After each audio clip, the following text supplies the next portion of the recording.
On constate que Ouattara, il a sa fille qui s'appelle Fanta Catherine Ouattara, qui est mariée à un Suisse, qui était couché tranquillement en Suisse pendant que nous bataillons pour le changement en Côte d'Ivoire.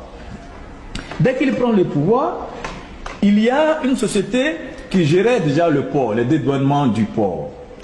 Il arrache le marché à cette société qui n'avait même pas fini son mandat et il donne le marché du port à la société de son gendre. Donc, il fait un cadeau à sa fille par l'intermédiaire, par le biais de son gendre.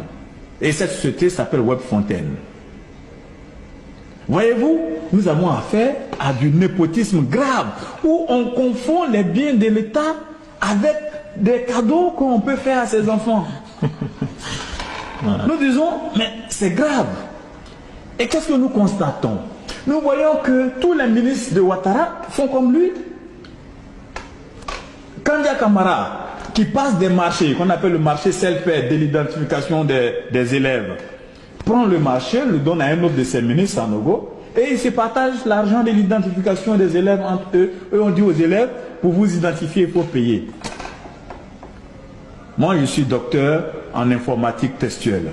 Ça veut dire que j'ai fait de l'informatique jusqu'à un certain niveau. Il ne faut pas me dire que pour mettre en place un système d'identification, il faut payer 3 000 ou 5 000 pour que des gens s'identifient.